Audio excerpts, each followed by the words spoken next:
उनकी मक्का का नाम था अक्का देवी और उनके पिता का नाम था सत्य घोड़ा और उनका नाम रखा बाल घोड़ा। ऐसे आचार्य देशभूषण जी महाराज जिन्होंने कर्नाटक प्रांत में कन्नड़ सीखी, तमिल सीखी, मराठी सीखी, प्राकृत सीखी, अंग्रेजी सीखी और उनको मान नाम जाने कितनी भाषाओं का ज्ञान था और जिस प्रांत में जाते थे वैसी भाषा में धर्म का उपदेश करते थे। आचार्य देशभूषण जी महाराज के गुरु कौन थे पता आपको?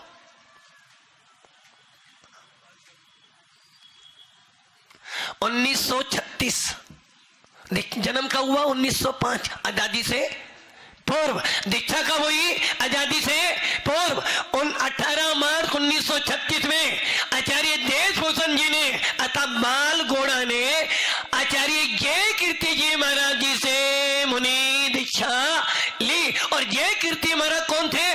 आचार्य पाय सागर जी महाराज के शिष्य थे जय कीर्ति, और जय कीर्ति जी से बने आचार्य देशभूषण जी महाराज जिन्होंने समाज में रहते महती प्रभावना करी। आचार्य देशभूषण जी को जयपुर में लाने का सौभाग्य दी जाता है तो सरदार मलखंडा का परिवार को जाता है जो आचार्य देशभूषण जी को जयपुर लेकर आए और लगभग 2 बार जयपुर आई है देशभूषण की। और देखो अभी तो हमारे नेम जी भी बैठे और हमारे देव कुमार जी बैठे, आज उनकी हालत देख लो। और उस समय जवान थे और बब्बी आत्माओं कोथली से सीधा जयपुर लाना और जयपुर से सीधा कोथली पहुंचाना, 2 बार जयपुर लाए और दोनों जयपुर से सीधा कोथली तक छोड़ कर आना। और कैसे? स्वयं चलना, स्वयं चौका लगाना और सारा काम करना। ऐसे पुण्यशाली जीव यहाँ बैठे जिन्होंने आचार्य देशभूषण जी महाराज का संगपति बनकर 2 बार जयपुर लाए और भव्य से भव्य चतुर्मास करवाकर भव्य आत्माओं चूर्णगिरी का निर्माण जो हुआ है इसमें सबसे बड़ा योगदान यदि किसी का रहा है एक तो महारानी गायत्री देवी और दूसरा सहयोग रहा हमारी छोलिका राजमती माता जी जो हमारे देश, जो हमारे खंडका परिवार की माँ होती है। ऐसी उसने राजमती जी ने दीक्षा ली और दीक्षा के बाद इस परिवार ने तन मन धन अर्पित कर दिया आचार्य देशभूषण जी महाराज के लिए। भव्य आत्माओं आचार्य देशभूषण जी का जयपुर के ऊपर नहीं पूरे दिगंबर जैन समाज के ऊपर बहुत बहुत बहुत आशीर्वाद है। इनकी देन से आज जयपुर के अंदर तो चूर्णगिरी बनी और हमारी अयोध्या जहाँ पे राम राम जपा जाता है, हर प्रकार का धाम धाम जानते थे। और ऐसे आचार्य देशभूषण जी महाराज ने जब समाधि करी, उनकी समाधि भी कहाँ हुई पता आपको?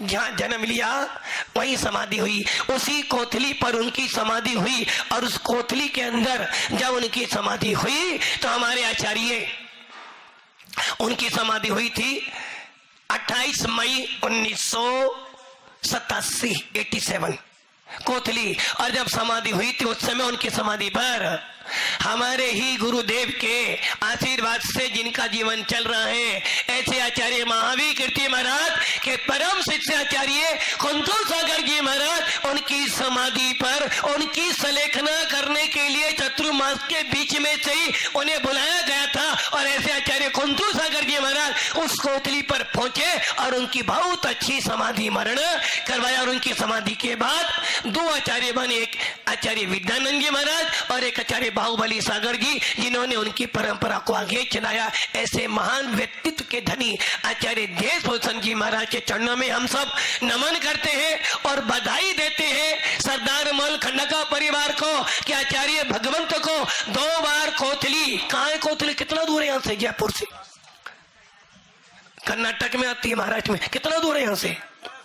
1800 लगभग 2000 किलोमीटर, 2000 किलोमीटर से लाना, वापिस छोड़ना, पुनः लाना और फिर वापिस छोड़ना। भव्य आत्माओं आज उनका आशीर्वाद इस सरदार मलखंडका परिवार पर ऐसा बरस रहा है कि आज तक भी वो देवता गुरु की सेवा कर रहे हैं। आचार्य विमल सागर महाराज, तपस्वी सम्राट आचार्य गुरुदेव सन्मति सागर महाराज का आशीर्वाद ऐसा बरस रहा है कि वो आज भी सेवा कर रहे हैं। भव्य आत्माओं धन्य है वो साधु जिन्होंने ऐसे ऐसे महान व्यक्तियों को उत्पन्न कर दिया कि आज भी ये लोग हमारी साधु संतों की सेवा करते हैं। इसलिए हमारे पूर्वज, हमारे पूर्वाचार्यों का उपकार है जो ऐसे ऐसे क्षेत्र बना गए हैं जिन क्षेत्रों पर आज भी साधु संतों की सेवा की जाती है। भव्य आत्माओं, एक बात जरूर बोलूंगा, भले वो कड़वी लग जाए आपको।